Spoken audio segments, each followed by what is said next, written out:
Well, Mr. Karl Pister, welcome to the Refinery podcast.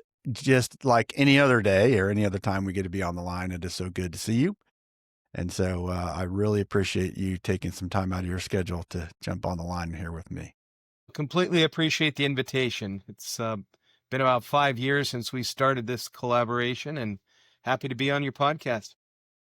Well, speaking of years, so in case people have not met you, I think that you are, along with our friend Andy Hall, I think you are the absolute best coach that I know out there. And you have more history and experience and what you bring to coaching. So in terms of coaching and your company, the Coaching Group Incorporated, talk to me about what was your journey into the world of being a coach? An interesting one. I have 2 graduate degrees in behavioral sciences from Brigham Young University. You know the poem, I think it's by Robert Frost, Two Roads Diverged in Yellow Wood? Yeah. My wife and I, at that time fiance, we were about 2 weeks away from our marriage date. Mm-hmm. On the same morning, Rick, we got 2 offers. We got an offer to work at an adolescent drug and alcohol facility because I have Mm-hmm. a clinical social work degree. And we also got an offer to work with a big national employee assistance firm. And it was, following as they call them, the spiritual nudges, and the EAP paid about $3,000 less. And this is in 1986 dollars. But we went with that. And for the next 10 years, I was able to get my license, but also do national travel and business and account management. And so that decade from 86 to 95 just produced so many good, solid understandings of the world of business. So talk about the clientele you're working with. When in those years, who were you serving and how were you serving them and what was going on there? Big national contracts, Aetna Life and Casualty, some big retailers out west were some of my primary contracts that I was account manager for. Mm-hmm. Avon, IBM, big national names that this very small EAP firm in Salt Lake City was working with. Had a brilliant boss who taught me a ton. Otto Jones, the late Otto Jones, sadly now has passed away. So that lasted until 1994. Lots of business exposure, lots of travel, lots of sitting on Delta out of Salt Lake City. Then I moved up in 1990 to Portland to manage some big accounts there. That lasted for about 4 years, had some pricing competition that we lost. And overnight, we went again, $1994. We went from 2.2 million in book of business to 400,000 overnight. Yes. Yeah. So we had an option to do a lateral transfer with a company or take a severance. And Audrey, my wife, and I decided that we would go out on our own and establish a private practice. So Nice. majority of it was clinical counseling. I specialized in grief, anxiety, depression. Also kept a lot of contacts within the business world doing presentations. And this is where the story gets interesting. I did a presentation at Nike and hit it off well with one of their HR people. But that engagement, Rick, lasted maybe a month and then ended, as many engagements do in the world of entrepreneurs. That was in 1997-ish. 2007, I get this email from this HR person who is no longer with Nike, but is with a very large healthcare organization here in the Northwest, asking if I still did coaching and conflict resolution. Nice. She had 2 clinic managers that weren't liking each other. From that one phone call, we've now worked in 8 or 9 states with over 45 different healthcare organizations, large and small, from that one phone call. And that and you, so your complete focus now is in the world of healthcare, but that prior to that call, that you weren't thinking, well, let's steer the ship towards healthcare, right? No, I mean, the only exposure I had to healthcare was going to the doctor only when I had to. There was nothing. And since then, of course, it's been this deep dive in the deep end of the pool with some incredible mentors, people that I've walked alongside in their large organizations. So now, and this is just something for anyone out there listening, um, you don't have to be an expert to become an expert. So 2008, that's 17 years, 18 years next year. It's a constant and intentional immersion in your subject area. About 90% of our work is healthcare. We have 10% that come in through word of mouth. Because, like you're well aware, coaching isn't necessarily niche specific, but the ability to connect with people. But I found within healthcare, being able to relate to their world. Surgeons like to know you've been in the OR. Emergency room directors like to know that you spent time in their world. That is just so important. And I think that would extrapolate over many areas. People like to know that you've taken time to invest in their world. I'm going to ask you a little bit of a question. We may go around the tree a little bit here, but Okay. simple question. How much opportunity for someone who is a coach or a consultant is there in the industry of healthcare? It's dicey right now because organizations are so cash strapped. Government reimbursements are going down. Healthcare overall is in a tense environment. However, there is always room for good coaches who, using the words of one of our mentors, Paul Martinelli, add value. So sometimes, and some people get nervous with what I'm going to say, but for example, right now I'm working at a med school, and there's someone who wanted coaching. She wasn't in the original contract, but she needed coaching. So I can say, well, good luck, go find a coach. Or else I can say, okay, in the big scheme of things, seeing this person once a month for an hour, and I've done that now for 6 months. So 6 hours out of the total equation of what this university is paying me, there's a choice. No, I must charge versus it'll play out. You add value. It doesn't mean you have to be foolish about your business model. But Rick, in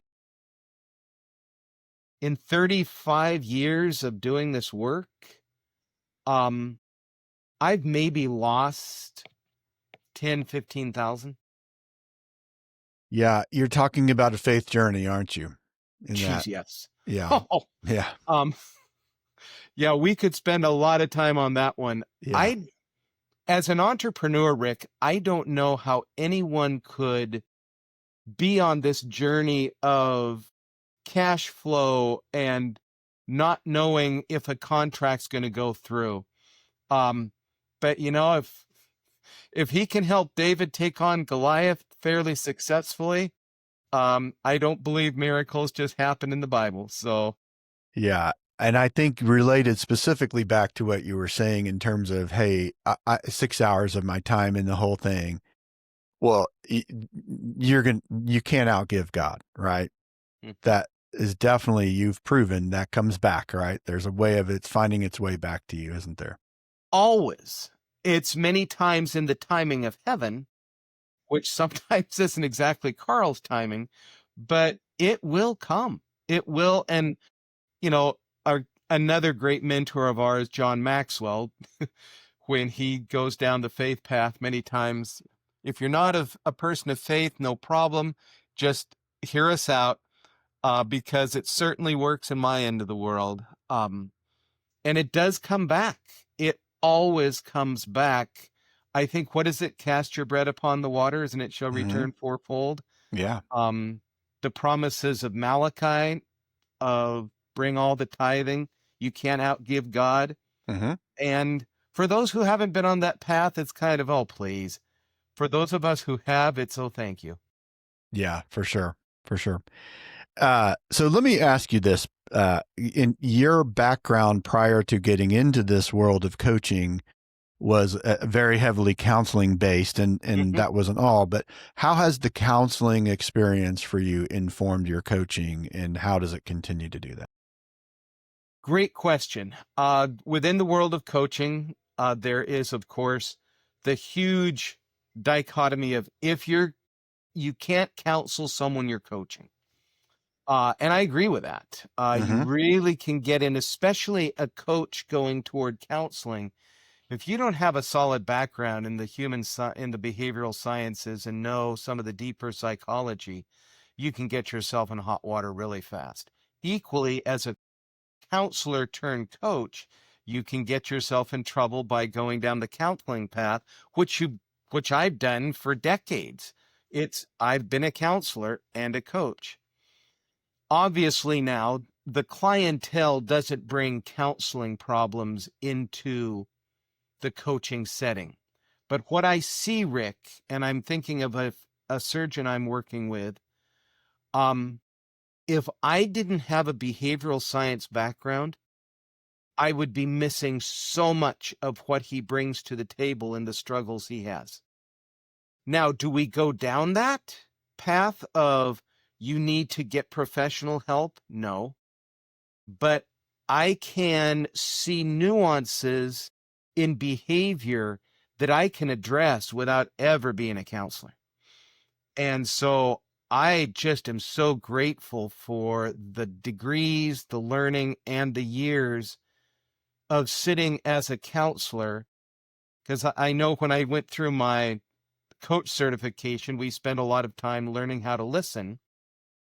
And of course, having done that for literally, I got bored one time, and I think I've sat in either a coaching or counseling chair for over 32,000 hours. Wow. So, as I say, it's not genius, it's just repetition.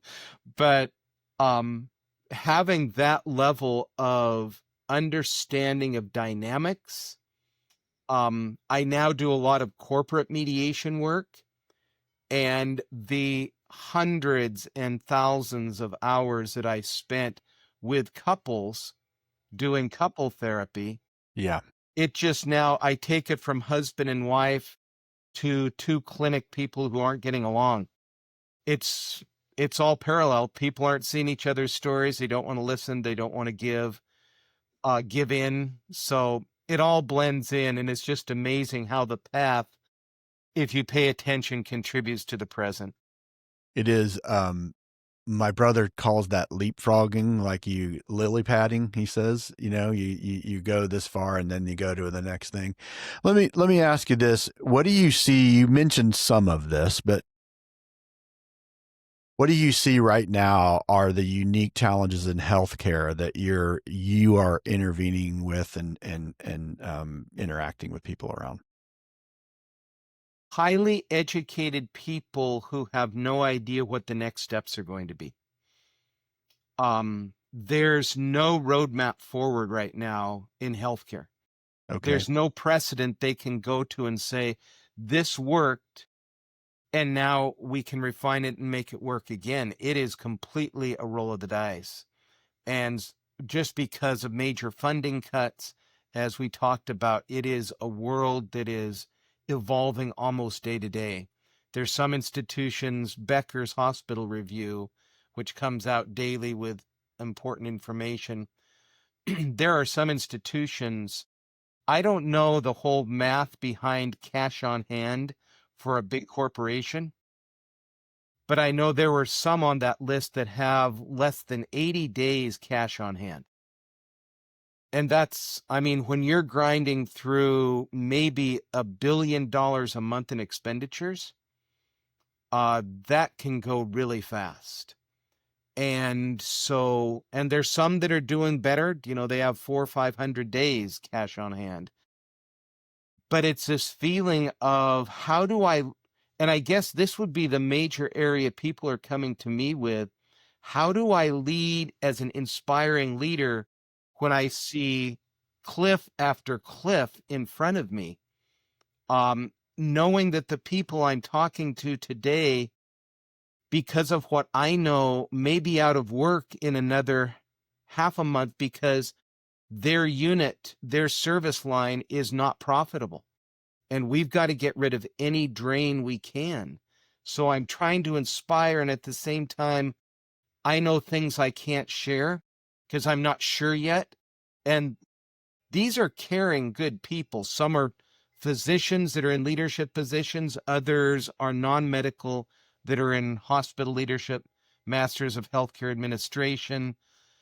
And it really gets to be a drain when you're a caring person and you know you're going to be affecting somebody's life.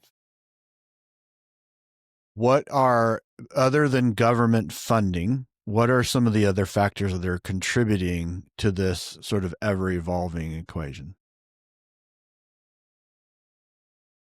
Shortage of workers. In just the nursing field, I think in another few years, we will be short tens of thousands of qualified nurses. There is discontent with many workforces. There's a strong union component, which is a challenge to many hospital systems. I've seen healthcare systems work well with unions. I've seen unions bring healthcare systems to their knees. So that's a huge stress. When you have a fluid workforce, you have to bring in the healthcare environment. They're called travelers. And these travelers sometimes earn 3 times what the line workers are earning. So you have Jane Doe, traveling nurse, working next to John Doe, line nurse, employed by the company. He's getting 40, 50 an hour. She's getting 150. Let's just hit the enter button for discord and Right. upset, because why? I'm not dumb as John Doe, and I'm looking at Jane thinking, you're earning 3 times what I am for doing the same work. I'm not staying at this hospital anymore. I'm going to become a traveler. Sure. And it just exacerbates the problem. We also have a generational difference of work ethic. I'm not saying that the new is bad, the old is good. There's less of a service mentality among many of the newer generation because they don't see that the deeply held values of the former generations served well for a balance and a healthy life. I talked to one physician who said, my dad was a surgeon. I didn't know my dad. I'm not going to do that with my children. I became an ER doc. I work from 7 to 7, 12 days a month. And I'm not signing up to be the hero my dad was. I do great work while I'm on, and I know the individual. He's correct. He's very respected for his expertise in medicine. But don't ask him to lead an initiative. Don't ask him to stay for meetings. If I'm going to be there, you're going to be paying me. And you put a person like that on a staff with someone that's 55 or 60 that has taken call every third night as a surgeon. I had one that for 27 years had taken call every third night. That means for 9 years, 24/7 of his life, he was sleep deprived, on call, going in the middle of the night he was eminent surgeon to do really tough surgeries. Children aren't going to do that. And I would like to know my children. So I can see the point. So those are some of the big challenges. That multi-generational work site issue is going to become bigger and bigger. Yeah, and so when let's kind of go back a little bit. You came into this coaching in this specific industry with this counseling background, which is certainly informed. So it seems that right now there would be a great need for coaches who are highly informed on the multi-generational aspect. Is that accurate for me to say? Absolutely. I don't know, because I think all of us come in with our bias of what's worked for us. And certainly my demographic is boomer. And I mean, work ethic, dedication, um, lots of stories early on with grandparents who, one grandfather who was on a submarine in World War I. Mm-hmm. When you were in his workshop, you worked. Yeah. You didn't go outside and play until the work was done. Again, not saying good or bad, that's my orientation. So I need to be very informed that Gen Z is equally as dedicated as if motivated well.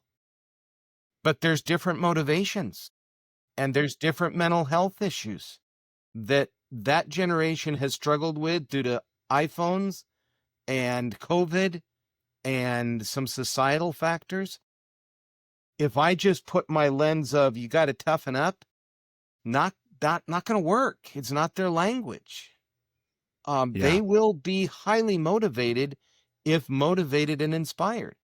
Yeah. And that's not just a healthcare issue. That is a society issue right Mm-hmm. there, what you're talking about, and applicable to any industry. So let's talk about sharpening your saw.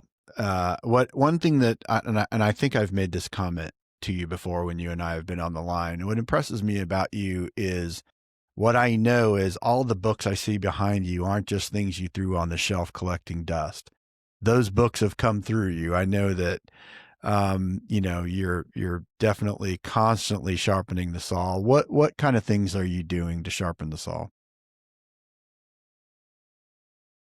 I have I have Amazon stock, Rick, and I take a personal responsibility in seeing it go higher. Uh, just yesterday I had a podcast guest who released a book yesterday. So I'll have her on another episode. Yeah. So I ordered her book and I'll Yep. go through it and I'll generate questions. My passion right now is mediation and conflict resolution. Uh-huh. So the whole top shelf behind me is books, most of them from the Harvard Project on Negotiation. Um, I've gone back to Harvard in November of 23. I'll go again in April of 26, learning from the very best, doing one of my least favorite activities, which is role play. They are incredible teachers, and I don't think I can show up. Well, let's put it this way. I strongly believe in the power of inspiration. I don't believe that the powers of heaven will inspire me if I have not put in the time to gain the knowledge from which inspiration can pull. I've been in countless situations where people will come up to me and say, "How did you do that entire thing without notes?" And I thoroughly prepare, and then I know what I want to say, and then I allow inspiration to come in. And some people might think, I'm paying you what I'm paying you, and you don't know what you're going to say when you stand up. Those books are a database. Yeah. Yeah. And Rick, I can't count the number of times where I'm talking and suddenly an idea will come to mind. A specific book, a specific page, a specific quote. And that is both a gift and it is a learned process, I think. I think it's something that it's innate, but you've developed it specifically. Yes. And so people say, how do you read so much? Well, it's the family joke that literally, Rick, I don't know how to turn on our TV here at home. I mean, when my wife goes out on the road, I look my computer screen. That's it.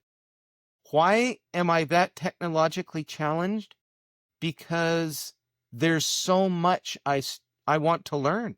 Mm. And so I could watch something on TV, but it just doesn't beat the books, the articles. Like right now, I'm looking at something like 35 tabs that I have here on my desktop from the Project on Negotiation. They send me information every day. I download it. I have a document that I load all that interests me onto that. And that sharpened the saw from Covey. And interestingly, here in the Pacific Northwest, where in the early days, people would be felling 100, 200-foot trees with hand saws.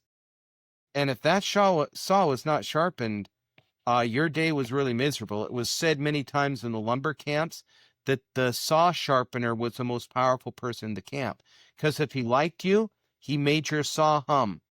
But if he didn't like you, he could be nasty and passive aggressive and sharpen to the wrong direction and make your life miserable. So, Oh yeah. um, The sharpener and the cook were probably the two people you better keep on your good side. absolutely. So I just choose to spend my time learning. When I go on, and some people might say, Karl, you're tragically unbalanced. But I don't think I'm unbalanced if I'm doing something I love. Yeah. And that's, you found the joy in it, and it continues to give Mhm. back. And there's so much of a return on that. And you're investing time, energy, attention, and money, and not just into reading, but into, like you talk about, this Harvard process that you're going through. If you were to estimate just on the money end, like, what do you think is a percentage of money that you might invest into continued development? And Well, just doing some quick math in my head, in the last 10 years, when I started with Maxwell, up till now, easily invested over 150,000. yeah, and it could be double that potentially. Yeah, that's probably a solid figure. Probably. Yeah. Okay. Now, what has that produced? ROI of multiples. And for example, last year, I had 2 situations that brought in a good chunk of change. I would not have been able to do either of those without the investment in the personal development, coaching with Paul, the coaching with Andy, the Harvard class. And again, it's so interesting to see in my line of thinking, I don't believe in coincidences. I can remember just sharing this story. I'm sitting in the lobby of a major hospital up in Portland where I live, and this email comes in from the Maxwell organization, and I'm out in the West. John is not seen. He does not have the impact that he does on the East Coast and in the South. Yeah. So I had no idea who John Maxwell was, but I got a very strong impression this is something I should look into. And at that time, I have children in college, still, running a small business, and plunking down the money that was required was, I'm not sure about this, but plunked it down and continued in that investing in self path. The Harvard class is not cheap. Yet Sure not. without doing any marketing, Rick, within a month or two after completing that class, inquiries started to come in about my doing conflict resolution. And I think that, by the way, this might go back to the you can't outgive God kind of equation, right? Because I don't think you were investing a lot of marketing money into conflict resolution. You were investing in yourself and then attracting that, right, in its own way. And I don't, Nope, some people may not. correct. Yeah. Absolutely. So it's a very interesting to me always, because there's something else going on, right? And it goes right back to what you said. If you want to draw from the eternal source, Well, there's some things that there's some actions that you take that definitely influence that, right? And Absolutely. Um, you have to be teachable. Um, I hate to say this, but at my stage in life, I'm generally the oldest one in the room, in a professional setting. uh Um, I'm really getting tired of hearing people ask me when I'm going to retire. Um, and you talk about ageism. Why are you thinking, why is it? Gray yeah, hairs, what is it giving this away? yeah, I remember a couple of years ago, I was checking into a hotel in Seattle on business. And I asked him if they gave the AAA discount, and I was on business, and they said no. And the guy sitting across, he wasn't the desk clerk, said, "But we do offer an AARP discount," which I will not take out of principle. But even though I'm the older guy in the room, um, I am, I've got to be teachable. I've got to be asking. I wrote a piece, I do leadership writings, and I was at a family retreat at a camp this summer. And I spent about 3-4 miles of hiking with 3 people that are millennials, just asking them what they considered to be relevant for them. Because it's so easy to say, my way has worked because for me, my way has worked. And I constantly ask my children, my daughters and son-in-laws, what relevance is, what has to happen to connect. And if I don't do that, all those books behind me stay locked in a vault, yeah. That's because no great. one wants a talking head. They want someone who can connect. So as you're asking those questions and you're being open and teachable, and if you think about, let's just say the last 3 months, what's been the most surprising thing that you've heard when you've been open like that? Wow, what a great question. Um, I would say just yesterday, Rick, interviewing someone. When I do a podcast, spend a little time with the guest beforehand, formulate questions, conversation points. And she just released a book on generational differences yesterday, as I mentioned earlier. It was her discussing the mental health crisis that so many of the younger generation are dealing with, and some of her research behind it. I'm going to flip here in my chair. The Anxious Generation by Jonathan Haidt. I read that, and what a sobering book, well researched. Yeah. That, I think, has opened up to me that we've got to take a different approach as we accommodate a different generation into the worksite. They have challenges.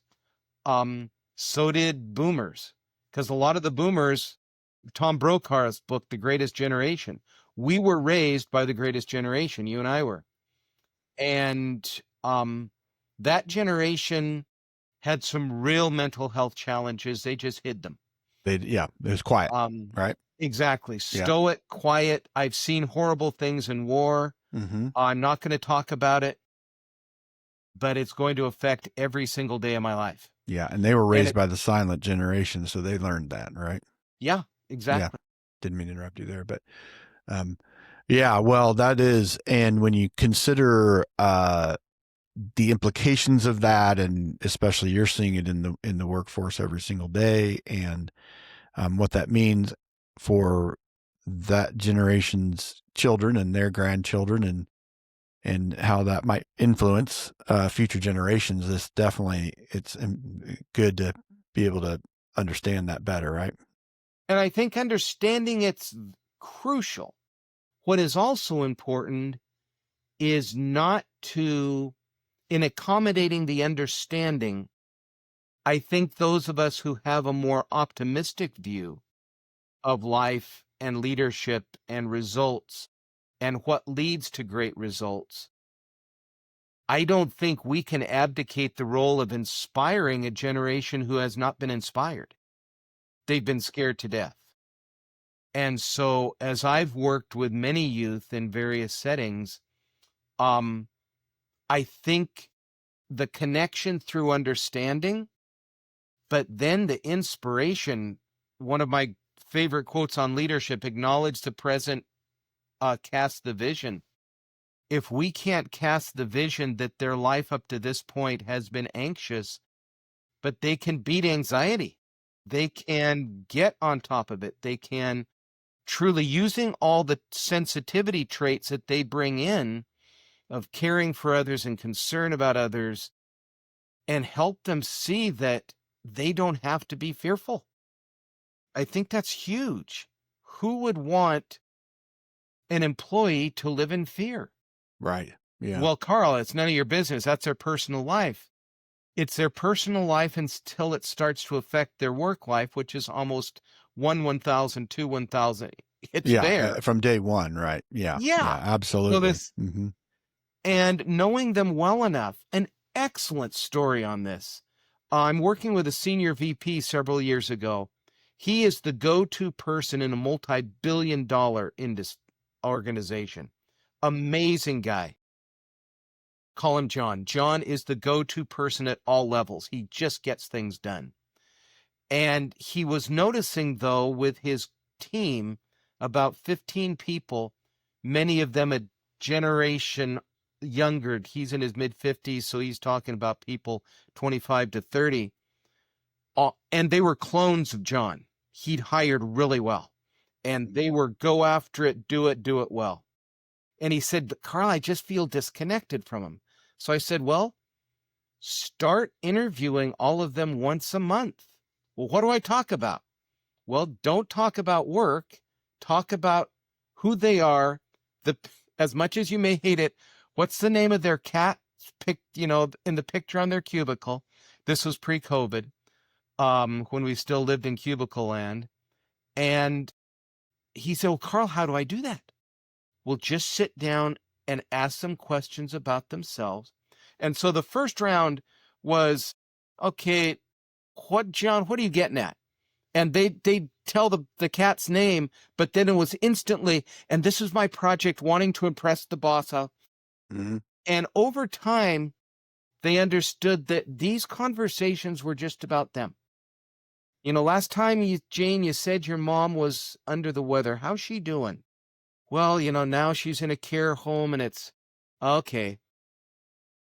Out of the blue, about 2 years later, we were in a session. He said, Karl, I just want to tell you something.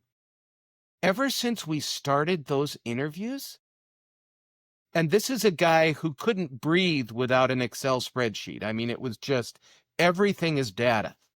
He said, Karl, our efficiencies and profitability are up over 50%. And the only variable that I can nail down is my talks with my people. Wow. And I mean, no, it wasn't, gee, John, could you give me a testimonial about how well these things are working? No, it was out of the blue. From a data-driven, hard-driving West Coast MBA from a very prestigious place. And it was just because people felt connected with. Now, he didn't lighten up on his hard driving. Right. Yeah. They knew that there was another side of John. Yeah. He made the bridge for them to be able to do well in that world. Right. Exactly. Yeah. Well said. Yeah. And I think as I'm listening to you, I was there were the two words that came to mind were welcoming and openness, right? They're just, he created such an atmosphere of open. It's okay to be you here. And also you're going to do well. Yes. Right. Yeah. And we're going to do well together. What a great, just absolutely love that. When you think about for you, what's on your horizon that excites you the most? Well, Christmas with 4 of the grandkids, that's big. Yes. Professionally, it's the April class of Harvard. I've got 2 engagements right now. We're in talks for 2026. So when those come through, it's going to be a blizzard of travel and work. helping teams get better at what they do has been, over the last couple of years, just amazing.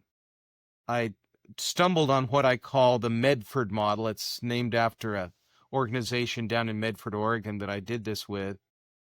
And again, just looking back and seeing things fall into place.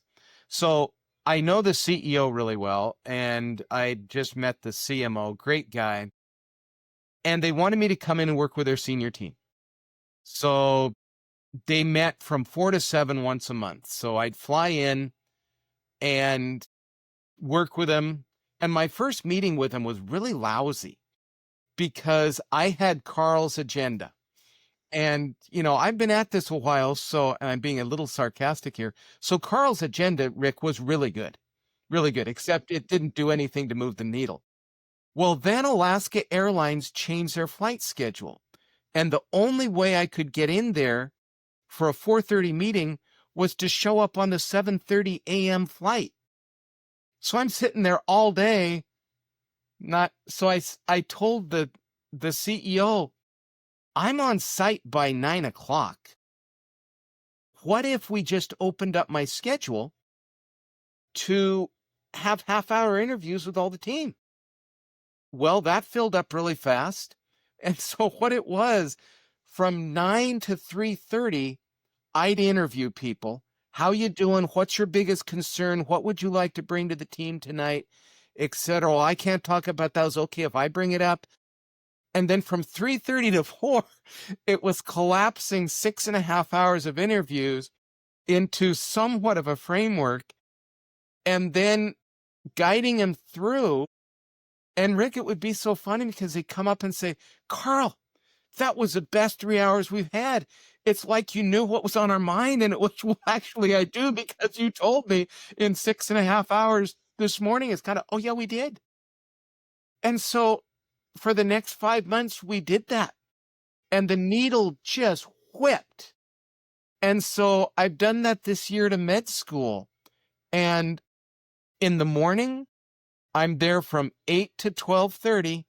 And then from 1 to 5, we crank through the agenda that they've created just by telling me what their concerns are.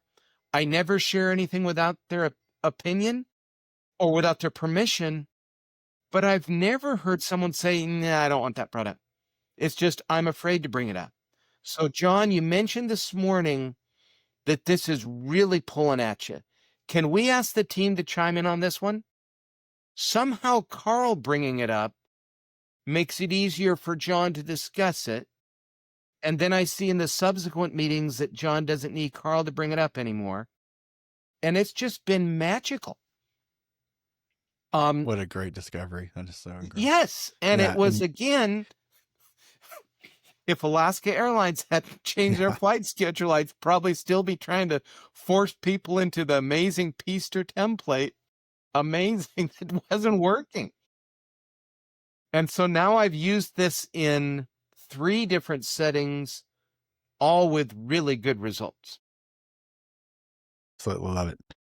I love it. Okay, so just final thoughts here. Any final thoughts that you want to share? That regardless of someone's industry, what words of encouragement could you?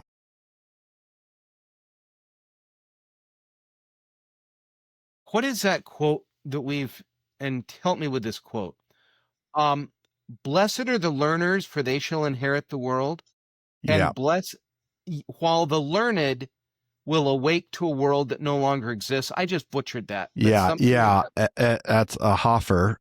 And basically, the learners will inherit the earth, while the learned find themselves beautifully equipped to live in a world that no longer exists. And so along that line, thank you for being much more eloquent than me on that one. The bar is really low for high achievement right now because people are trying to survive, guard turf, protect knowledge, be a learner. If there was one thing I would say is be a learner. There's various ways to learn. I learn best by reading. Others do best with podcasts. I don't care how you learn, but you've got to learn. Because when you're learning, it naturally breeds enthusiasm. And when people sense that you're excited about what you do, I'm not saying you bring all your learning into the work site and be a flavor of the month. I read a good book, so this is what we're doing this month. But get a good framework. Establish what works for you. What are you passionate about, and are you willing to be an expert in that? I love what I call the equation of small numbers. If you give me 15 minutes a day, 4 days a week, that's 48 hours a year of study time. You double that to half an hour, and you're at 96. 96 hours of study in a subject is enough to start to boost you into the expert ranks. It's debatable. Malcolm Gladwell's book, Outliers, talks about the 10,000 hour rule. But it gets to the point, well, Karl, 10,000 hours. Wow. Well, you're probably a couple of thousand into it already. And I love the quote of the best time to plant a tree is 20 years ago and today. Yeah. Yeah.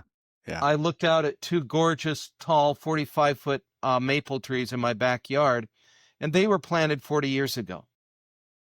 But instead of thinking, oh man, I wish I'd planted more, well, Karl, get a shovel, get a seedling, and start it today.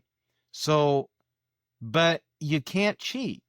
You can't sprint and then sit. You've got to set the goal and be accountable to it. That's where I think coaching comes in, or just an accountability person. You know, if I was working on a project, Rick, I would bring you in and say, Rick, I just want to email a couple of times a month. Karl, how you doing? Mm-hmm. And are you sitting in front of the TV or are you in your book? Nothing wrong with TV, but don't tell me you don't have time to go after 10,000 hours. Yeah. If you're watching, I love football.